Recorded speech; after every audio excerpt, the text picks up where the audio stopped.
దెబ్బ రొట్టి అలాగే మినప రొట్టి కూడా అంటారు. అది చేయడానికి మనకి ముందుగా అయితే ఇక్కడ ఉల్లిపాయలు చిన్న చిన్న పీసెస్లో అయితే కట్ చేసుకుంటాం. అలాగే కొత్తిమీర, అలాగే మనం కరివేపాకు కూడా చిన్న చిన్న పీసెస్లో కట్ చేసుకోవాలి. అలాగే మిర్చి కూడా, అలాగే అల్లం, అలాగే మనం క్యారెట్ కూడా వేసుకోవచ్చు దాంట్లో. ఓకేనా, దీనికి దెబ్బ రొట్టి అలాగే మన మినప రొట్టె అయితే అంటారు. ఓకేనా, అలాగే మనం పప్పు అయితే రాత్రికి రుబ్బుకొని అది తెల్లారిసరికి ఫర్మెంట్ అయిపోద్ది పూర్తి కూడా. కొంచెం లైట్గా ఉప్పేసి మనమైతే అది నైట్ అంతా వదిలేస్తే తెల్లారిసరికి చాలా బాగుంటుంది, మెత్తగా అయితే వస్తాయి రొట్టెలు. అలాగే ఇప్పుడు కొత్తిమీర చూసారు కదా, కొత్తిమీరలోనే మీరు కరివేపాకు కూడా వేసి శుభ్రంగా ఇలా చిన్న చిన్న పీసెస్లో అయితే కట్ చేసిండి. అలాగే మిర్చి కూడా తీసుకొని ఒక 2 మిర్చిలాగా, అంటే ఆ రుబ్బుకున్న మినప్పప్పు ఉంది కదా, ఆ క్వాంటిటీ బట్టి మీరు ఈ సామాగ్రిలు అయితే రెడీ చేసుకోవాలి. ఓకేనా, ఇప్పుడైతే మనకి వీలుగా కొత్తిమీర, కరివేపాకు, ఉల్లిపాయలు, పచ్చిమిర్చి, అలాగే అల్లం కూడా మనకైతే రెడీ అయిపోయింది. ఇప్పుడు ఇవన్నీ కూడా మనం ఆ రుబ్బు ఉంది కదా దాంట్లో వేసేసి శుభ్రంగా కలిపేసుకుందాం. అలాగే ఇంకా 2 నుండి 3 ఇంగ్రీడియంట్స్ అయితే దాంట్లో వేయాలి. ఓకేనా, మసాలాలు అదంతా కూడా మీకు చూపిస్తాను. ముందుగా అయితే దీంట్లో మనం జీలకర్ర అయితే వేసుకుందాం. ఓకేనా, జీలకర్ర అది ఎంత వేయాలంటే ఎక్కువ వేసారంటే చేదు వస్తుంది. ఓకేనా ఫ్రెండ్స్, అలాగే ఆ క్వాంటిటీ బట్టి మీరు, నేనైతే ఒక చిన్న స్పూన్తో అయితే వేసుకున్నాను జీలకర్ర. ఓకేనా ఫ్రెండ్స్, అలాగే దాని తర్వాత దీంట్లోనే ఇవి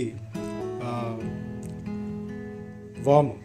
ఓకేనా, వాము కూడా ఒక చిన్న స్పూను వేసుకుంటే చాలా మంచి ఫ్లేవర్, మంచి టేస్ట్ అయితే వస్తుంది. జీలకర్ర, వాము వేసిన తర్వాత లైట్గా మనకి కావాల్సినంత ఉప్పు, ఎందుకంటే ఉప్పు చూసుకొని వేయండి, ఎందుకంటే మనం రుబ్బులో కూడా ఉప్పు వేసి ఉంటాం కదా. అలాగే ఉప్పు మనం లైట్గా చూసుకొని వేసుకొని శుభ్రంగా ఇదంతా కూడా మిక్స్ చేసి శుభ్రంగా మిక్స్ చేసుకోవాలి. ఓకేనా ఫ్రెండ్స్, ఎక్కువ పలచకు కూడా ఉండకూడదు, అలాగే ఎక్కువ మొత్తకు కూడా ఉండకూడదు, మీడియం. దీంట్లో మీరు ఇలాగా రుబ్బిసుకుంటే దాంట్లో ఈ సామాగ్రిలు అన్నీ కూడా వేసి శుభ్రంగా మనం కలిపేసుకోవచ్చు. ఓకేనా, చూసారు కదా ఎంత దీనికి ఉందో, అంటే ఎక్కువ ముద్దకు లేదు, ఇదే క్వాంటిటీలో ఇదే థిక్నెస్లో మీరైతే అది చూసుకోవాలి. ఓకేనా ఫ్రెండ్స్, లేకపోతే దెబ్బ రొట్టి, మినప రొట్టి కరెక్ట్గా అయితే రాదు, మొత్తం అయితే కాలిపోతుంది.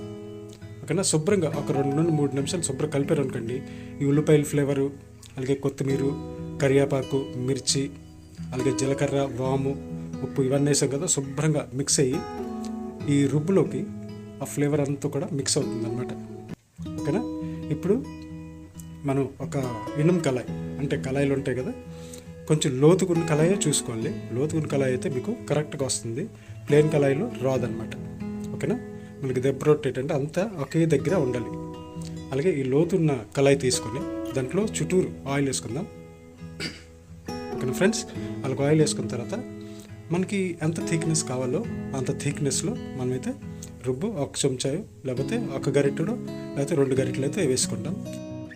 అంటే మీకు ఎంత థిక్నెస్ కావాలో ఆ లెక్క ప్రకారం అయితే మీరు వేసుకోండి. ముందుగా ఆయిల్ కళాయిలో మొత్తం చుట్టూరు వేసాక ఒక 2 నుండి 3, ఓకేనా, లేకపోతే 2.5 గరిటెలు వేసుకొని శుభ్రంగా మీడియం ఫ్లేమ్ ఫుల్ హీట్ అయిపోవాల కళాయి అనేది, ఆయిల్ కూడా.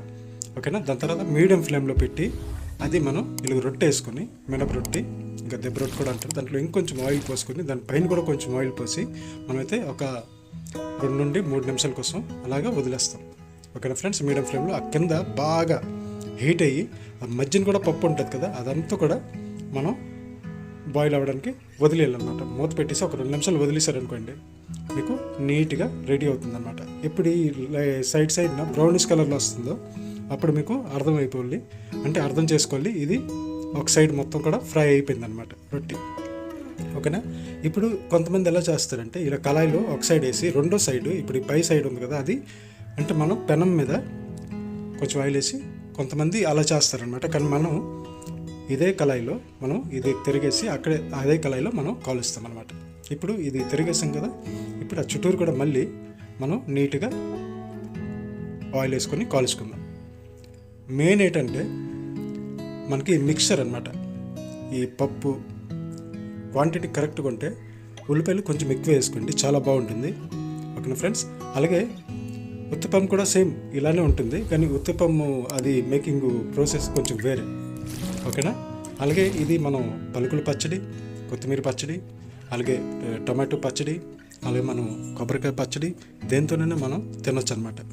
ఓకేనా. నేనైతే పచ్చడి వద్దన్నాను, ఎందుకంటే 2-3 డేస్ నుండి ఇడ్లీ అలాగే కుడుములు అలాగే అట్లు తిని కొంచెం బోర్ కొట్టింది. అయితే నేను కొంచెం ఎక్స్ట్రా షుగర్ వేసి టీతోనైతే టేస్ట్ చేశాను. చాలా బాగుంటుంది, మీరు కూడా ట్రై చేయండి. కొంచెం వెరైటీగా ఉంటుంది టేస్ట్ అనేది. ఇటు టీది కొంచెం షుగర్ అంటే స్వీట్గా ఉంటుంది, అలాగే అక్కడ వాము జీలకర్రలు ఉల్లిపాయలు అవన్నీ కొంచెం దీనికి ఉంటుంది. ఓకేనా ఫ్రెండ్స్. ఈ వ్లాగ్ నచ్చినట్టయితే ప్లీజ్ లైక్ చేయండి. ఈ రెసిపీ మీరు కూడా ట్రై చేయండి. నచ్చినట్టయితే మంచి కామెంట్ అయితే పెట్టండి. ఇంకా ఎవరైనా కొత్త వాళ్ళైతే ప్లీజ్ మన ఛానల్కి సబ్స్క్రైబ్ చేయండి, లైక్ చేయండి, షేర్ చేయండి ఫ్రెండ్స్. Thank you.